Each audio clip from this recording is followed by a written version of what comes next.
Hello everyone. Right, in this video I'm going to be talking you through assignment 3 in a bit more detail than I did in the last video that gave you a little bit of introduction to both assignments 3 and 4. I'm not going to bother going through things like the assessment criteria and stuff because that's on the other video. It is purely going to be talking about the actual assignment itself, what you've got to do, and also introducing you to the summer holidays homework and what you need to make sure you've got done by the time you come back in September. So this video, I'm going to recap on a scenario just to give you a basic overview so you know what it is you've got to do for assignment 3. I'm also going to go through the actual process of islinocut printing as well.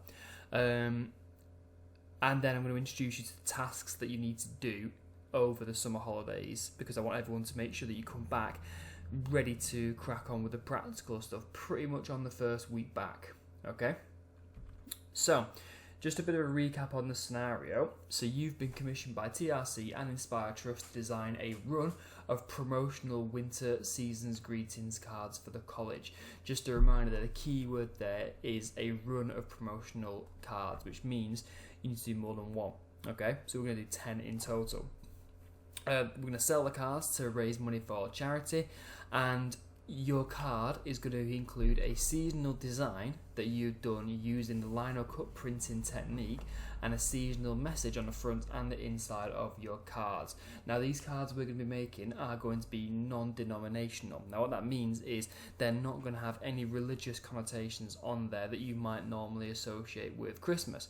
Now that's purely because we want to make them as widely available to anyone, regardless of any religious beliefs that they might have. So the designs that we're going to have on there, they should be more winter themed rather than, traditional Christmas messages like a manger or a star, 3 kings, something like that. So you must produce a print run of at least 10 printed cards of the same design. So you don't need to do 10 different designs, it's just 10 different versions of the same design.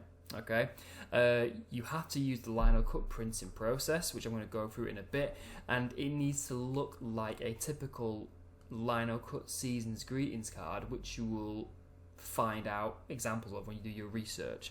And like I just said, it needs to be non-denominational to make sure that it's got wider appeal. The audience for this card is going to be, or these cards, current TRC students and staff, parents and carers of TRC students, and people in the local area, sort of Rotherham, South Yorkshire, Sheffield, Barnsley, Doncaster demographic. They're the people who are most likely to be buying your card. Okay, obviously for them when they go on sale, they're going to be sold, in the college. So these are the sorts of people who are most likely to be buying your cards. All right. Okay, so I just wanted to give you a little bit of an introduction to what islinocut printing actually is, because there might be some of you who've never heard of it before. If you did art at GCSE or you're doing art at A-levels, you will probably have done some islinocut printing before. So this might be a little bit, you might already understand this stuff, but for those of you who've done it before, basically it's a really, really simple but effective printing technique that started around about the early 1900s. And the basic idea behind it is a lino is sort of it's almost like a piece of rubber or a piece of plastic, and into that piece of lino a design is carved. Like you can see here, you've got designs of all these 4 little birds, or 6 actually, there's 2 more there, and the design is carved into the lino itself. Then some ink is applied to the lino, which is then printed onto any sort of surface really, so a piece of paper, a piece of card, it could even be something like a piece of wood or something like that potentially.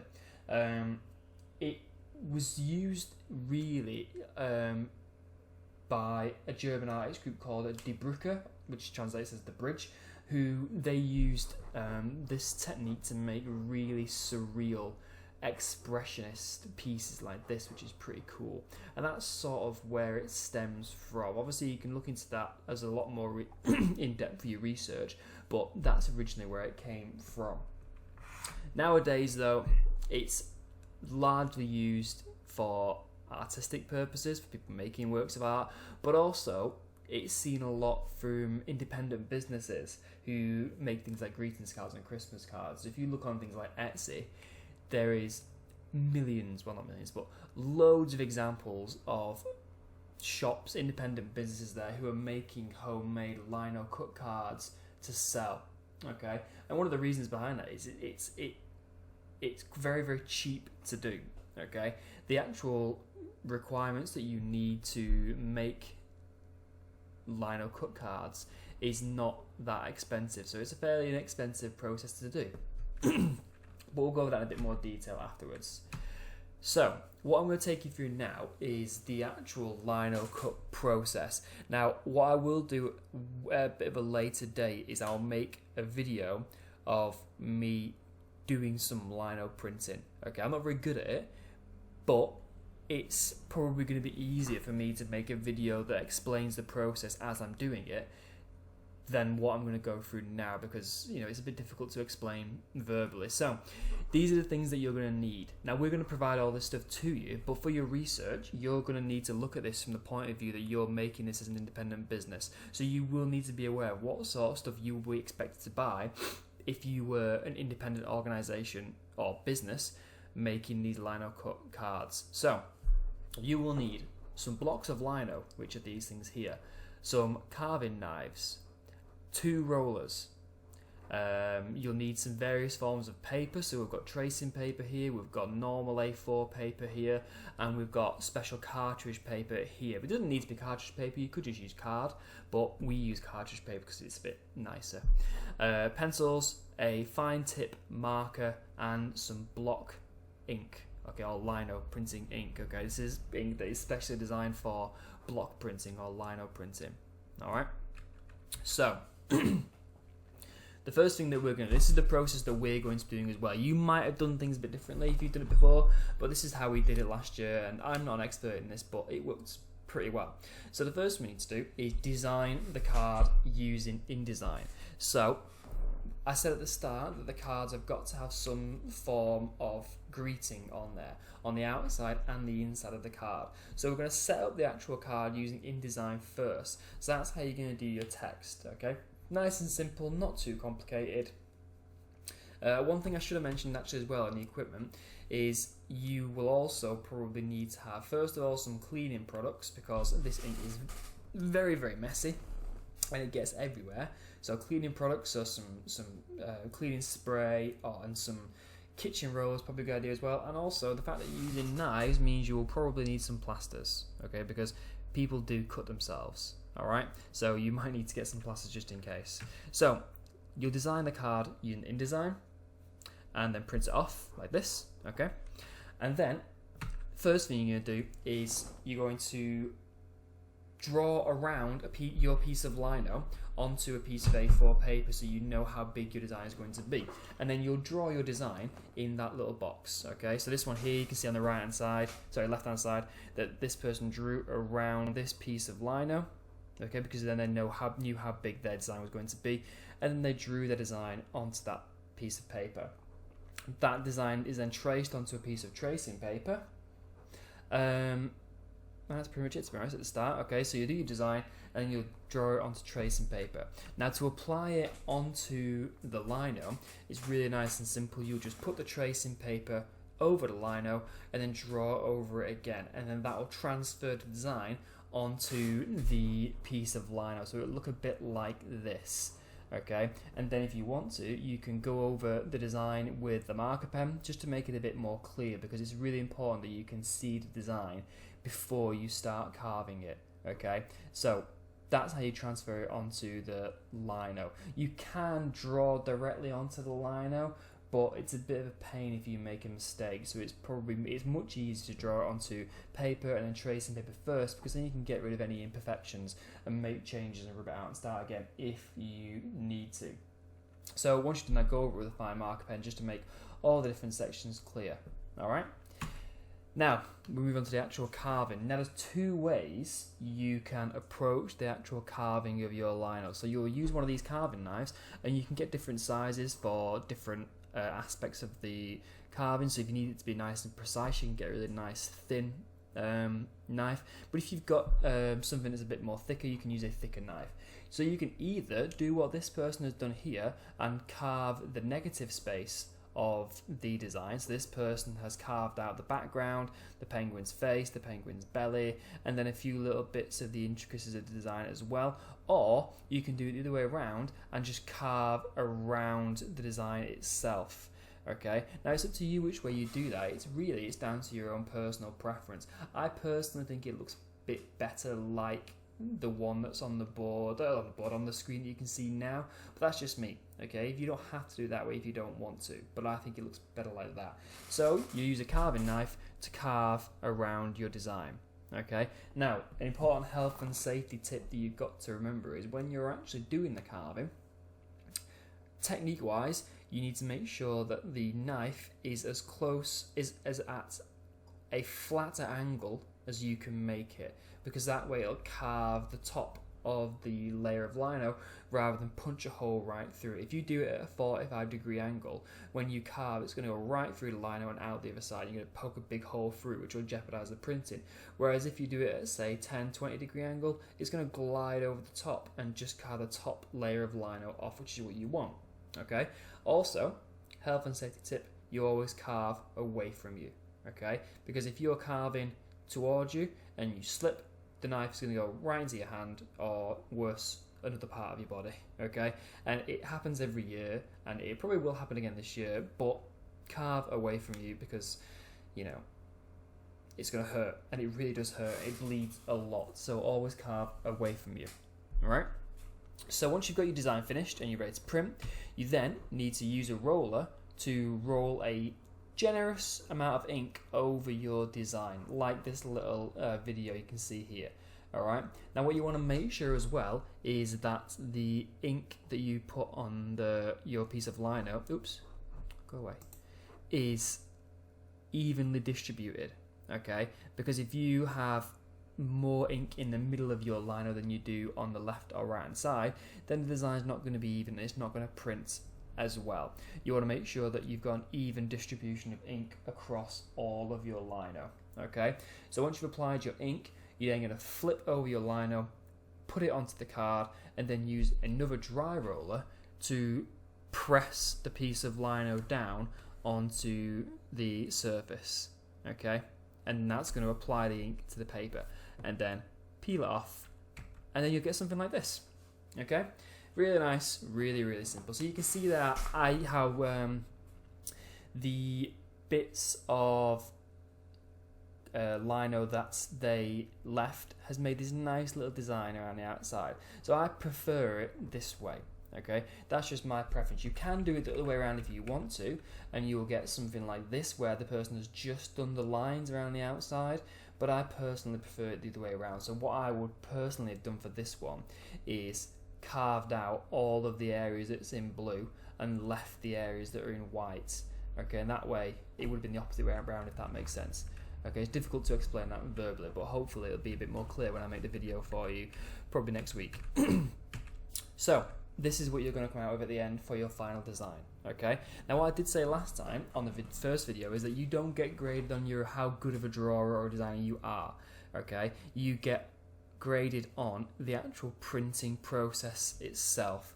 So you get graded on things like the actual success of the product itself. Does it look like I think it's meant to look like? But also the actual printing. Okay, is the ink distributed evenly?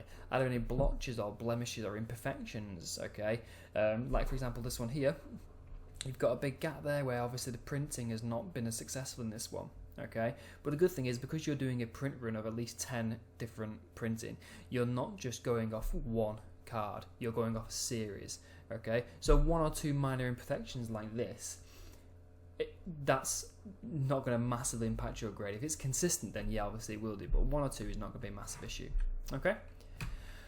Okay, so in terms of advantages, the nice thing about lino printing is it's very, very cheap to do. Okay, the equipment that you need to buy you can get from pretty much any stationery shop online, or even in town. And a lot of the equipment that you need to get is reusable. So if you go back and look at the equipment that we've got here, the actual lino design patterns, once you've carved one, you've got it forever. Okay, you've got one design, that's it, you're done. You can wash it and reuse it, different colours, however often you want. The knives are reusable, the rolls are reusable. The only really expensive things that you need to buy that aren't reusable is probably going to be your ink. Okay, but the amount of ink that you use per card is not really that much, so it's very, very cheap to do. And also, the nice thing about it is anyone can do it.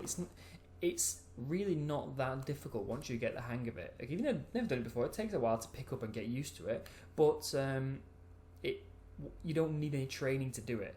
Okay, it's really, really simple. Okay, really, really easy to do, and it's really, really effective. And if it's done properly, it can look really, really good, and you get a nice bit of creative freedom to do pretty much whatever the hell you want. Okay, within reason, obviously. So it's accessible to pretty much anyone, really, which is one of the reasons why we like to do it. However, one of the problems, if you're looking at it from the point of view of a business, the biggest problem is it's very, very time consuming for mass production. Okay, if you are required to make, I don't know, if someone has requested a run of 100 cards from you, that's going to take quite a while to do compared to, mechanical printing. Okay, or mass scale mechanical printing, which can take much quicker amounts of time. And it can be quite fiddly as well, especially if you're a bit of a novice. This is something that I should have mentioned before as well. Your designs that you make cannot be too intricate as well, especially if you're not that confident doing it, because the more intricate the designs are, the more likely it is that you're going to make a mistake when you're doing your carving, which could jeopardize the quality of the print. Okay, it's also very messy as well. All right, there was one other thing that I should have said, but I've completely forgotten what it was. What was it? Oh yeah, that was it. It's a bit more of a personalised touch as well to make a islinocut card. Okay, it gives the impression that it's because it is handmade. It suggests that more care has gone into the actual production of the product, and makes it more personal than getting a mass-produced Christmas card that you can buy from Tesco's. Okay, it gives it more of a sense of handmade, personal touch. Okay, so. Now, obviously, I'm not expecting you to do the lino printing over the summer holidays. I mean, you can if you want to, but I'm not expecting you to. But here is what you need to do. Now, I'm going to go through the template with you guys in a minute so you know what it is you've got to do. So I'm expecting you to have all of the introduction finished, all of the research tasks finished, and task 3 of the planning done. Okay? These are all the stuff that you can do at home. All right? And they need to be finished by the first day back in September. Now, I'm going to approach this assignment like I've done for assignment 2, in the sense that I'm going to create a folder for you in your OneDrive folder, the one I've made for you, which will have all the resources that you need in there. Okay, so work straight onto the template. So, when you look at your template, you will find something that looks like this. Please, can you all just, for God's sake, make sure that when you're doing your template, just put your name there. A number of times I'm looking at someone's work and it just says your full name here. Just put your name there. Okay, it's really easy, right? So these are the sections that you're going to be doing over the summer holidays. The first one here is the introduction. This one's nice and simple. It's basically just a write-up of the actual brief. Okay, it's just you saying what you're going to be doing, how you're going to be doing it, who's it for, blah, blah, blah, blah. Okay, it's all the stuff that I've just been through. So you research. The first bit of the research is ideas generation. So this bit here is a spider diagram of ideas. So it's just basically a nice simple spider diagram explaining what you could do for your pattern for your season's greetings cards, as well as things like messages as well. So for that one, you want to think about sort of typical winter sort of iconography. So, stuff like a snowman or a reindeer or a snowflake, or I don't know, anything really. Like a nice wintry sort of landscape, potentially. Okay, you might even want to do something related to the college. I had someone a couple of years ago who did the college building with like a snowy sort of winter theme, which was quite good. So it could be something like that if you wanted to. What you want to think about though is the actual complexity of the design, because if it is something like a snowflake, they're quite tricky and quite complex to do. So You want to think about what if you think you might not be that good at lino cutting. Think about the actual complexity of the design as well. Okay, if it's too complicated, if it's quite complicated, it's going to be more difficult to do. So think about that. Also think about what phrases you might want to include in there, what could go in a card. Okay, obviously you want to avoid anything that's potentially Christmas related, so avoid things like Merry Christmas. Okay, because obviously, not everyone celebrates Christmas, so you might want to think about things like season's greetings or something like that. Okay, or maybe lyrics to a winter-based song. Colours as well, you all know what colours, you associate with that sort of year, reds, greens, whites, that sort of stuff. So that's the first thing you want to do, ideas, but you need to get as many ideas as you can think of down there, okay? Don't just put one or two, because that's just you just saying two things out loud, okay? Think about numerous ideas, okay? You're then going to create a mood board, which is a collage of pre-existing ideas. So go online, find some examples of lino cut winter seasons greetings cards, okay? Just stuff that you think you like, okay? And that'll give you an idea of what sort of stuff you expect to find in the particular product it is you're making, okay? So find some examples. You can get loads off Pinterest, you can get loads off just Google Images or Etsy, okay? And create a collage or a mood board of different ideas. Try and include ones that you think you could do yourself. Okay, so try and think of ones that are going to be a little bit sort of realistic in what you think you could achieve.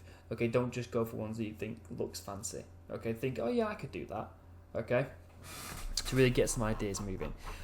Okay, task 3 is, sorry, not task 3. The third part of task 1 is analysing 2 pre-existing cards. So find some examples of cards online and analyse them. Okay, what do they have in common? Okay, tell me, what you like about the design. Tell me what you don't like about the design. Okay, what's good and what's bad about it. Okay, why they use the things that they've used on there. What are the connotations behind that? Okay, Etsy again is a good place to look for that one. Any sort of handmade Christmas card websites, but I'll find some examples of where to look for you, so you've got a bank of resources to use. But again, don't forget, you need to have a reference where the designs have come from, okay? So make sure you're referencing everything, okay? Task 2 is pretty straightforward because it is just what I've just been through, okay? So you need to tell me what lino cutting is, explain the process, explain the advantages, and explain the disadvantages, okay? That's really, really simple, alright? So that's not too challenging now because I've just been through it all, okay? But this one should be in detail, okay? Don't just put card design, put ink on it, put it on a piece of paper, done. Okay, I want it in depth.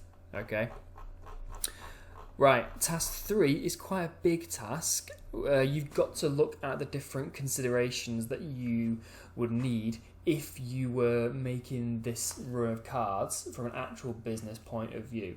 So the first thing you've got to look at is what equipment will you need, how much does it cost, and what print finishing is needed to make your product.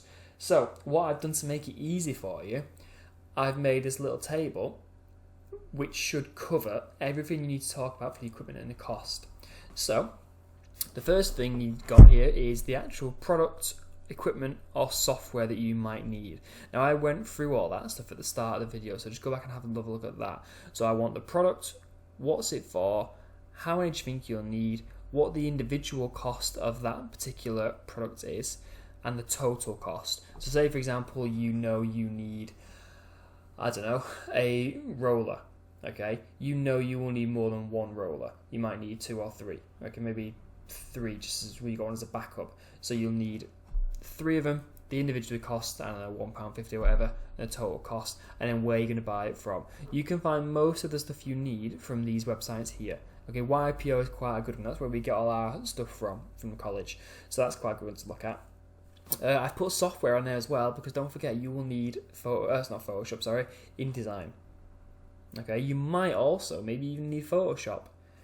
Okay, so that needs to be on there as well. Alright, and then once you've done that, you need to work out the total overall cost of everything that you will need. Okay, so total cost of all of these things here. Okay, because we'll come back to that in a minute. Right, in fact actually we'll come back to it now because you need to talk about the quantities. So once you've got your total overall cost worked out, you will then need to figure out how many you will need to sell and how much you're going to charge for them for you to make a profit. Okay, now obviously what you don't want though is you don't want to make them too cheap that you don't make a profit, or too expensive that no one buys them. So what you will need to think about is how much do these sorts of products usually cost. Okay, so I would look at things like Etsy. Okay, how much are people selling them for? Because then you will know how much you will need to sell them for and how many you'll need to sell to make a profit. Okay, target audience. There's a few bits of information that you need to do this section. Okay, so you need to explain who the product is, for example, age, gender, social class, ethnicity, and religion. Now, the two things you need to look at for that. The first one is the college demographic breakdown document that will be in your OneDrive folder. Okay, have a look at that because that tells you the demographic of TRC. Okay, because we discussed before that most of the people who will be buying your cars will be TRC students. So it pretty much specifically tells you a lot of these things in that information. So use that. But you can also click on this website here, which gives you a demographic breakdown of Rotherham. Ooh, that's not the website. What does it go on? Hang about. It gives you all the information that you need about people who live in the Rotherham and South Yorkshire area. So it tells you about things like the age percentages, the social grade, so the ABC1 percentages, stuff like that. Okay, immigration statistics, should you need that stuff. Okay. So there's loads of stuff on there that will help you work out your audience. Okay, so that's quite a good thing to look at. All right, so have a look at this website here. It tells you all the stuff about the demographic area of Rotherham and a bit of South Yorkshire as well. Okay, competitors. Again, it's pretty straightforward. So you need to find me 2 examples of shops who you might be rivaling. Now, I would just use Etsy examples for this. Okay, if you go onto Etsy, hang on, let me have a look. Etsy.co.uk and just search for islinocut Christmas card, you'll see that there's loads, absolutely loads on here. Okay, you can filter it to look at shops that are in the UK because a lot of them are in America. And then if you click on this little bit at the bottom here, that takes you to the shops. This one has a Lily Livingston Art.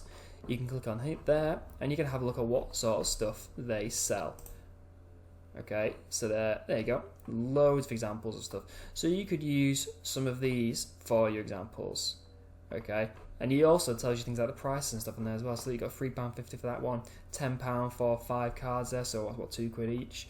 So this is what you need to use for your examples for your competitors, because realistically, these are the people you're competing against. This is where most handmade lino cut season's greetings cards are sold. Okay. So what sort of products do they sell? How much roughly do they cost? And what would you need to do to ensure your product competes with them? So realistically, that's going to be about the price. Okay, don't overcharge. Quality factors. To be fair, you've sort of covered this in the equipment cost and printing finishes, but it's talking about things like, what paper could you use? What would be the benefits of using card or cartridge paper instead of normal paper? Okay, what about ink? Is it better to use an ink that's more environmentally friendly, for example? Okay, is it going to be better for you to use a cheaper ink that might be a bit toxic? Okay, so think about quality factors. Oh, I also forgot to talk about print finishing here.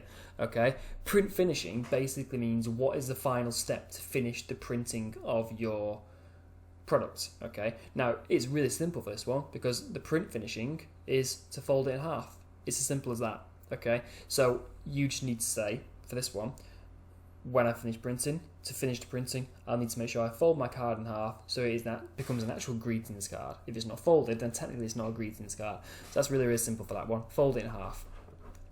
Last one, legal and ethical considerations. Again, this one's pretty simple. You need to make sure, first of all, obviously you need to look at the design. Okay, obviously you can't copy anything. Okay, it's got to be original design. Otherwise it will break copyright laws.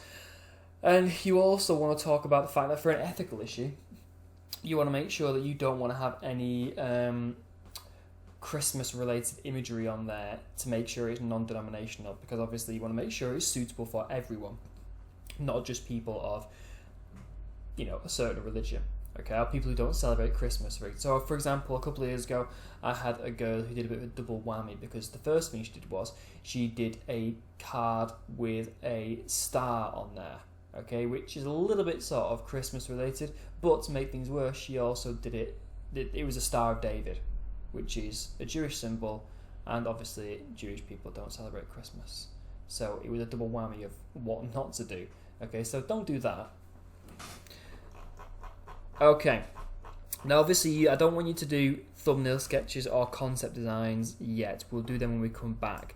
But the last task you've got to do is some font analysis.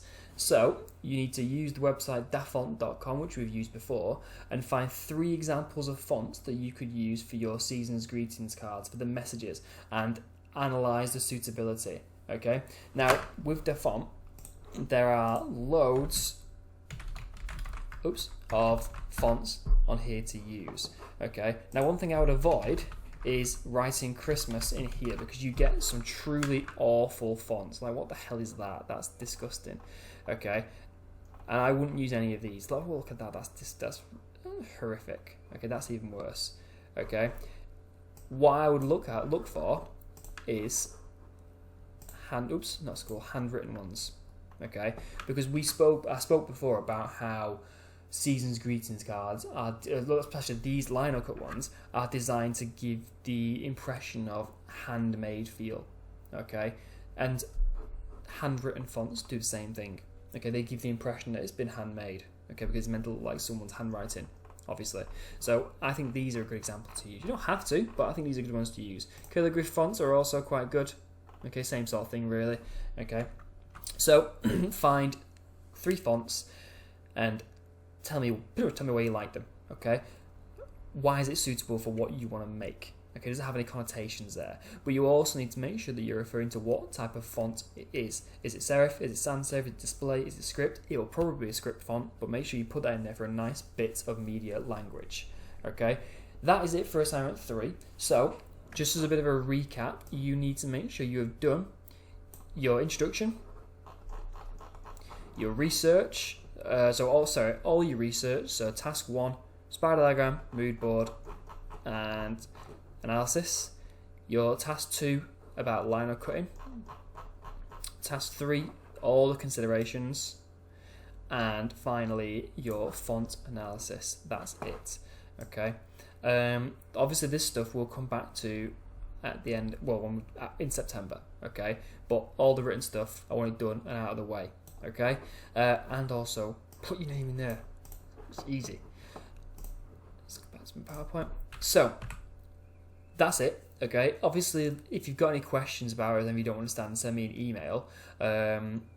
But yeah, that's pretty much it. So this, along with assignment 4, is what you need to be working on over the holidays. I will put a bank of resources in the OneDrive folders as well for you to use. But any questions, send me an email, and that is pretty much it. So, see you later. TRC Media.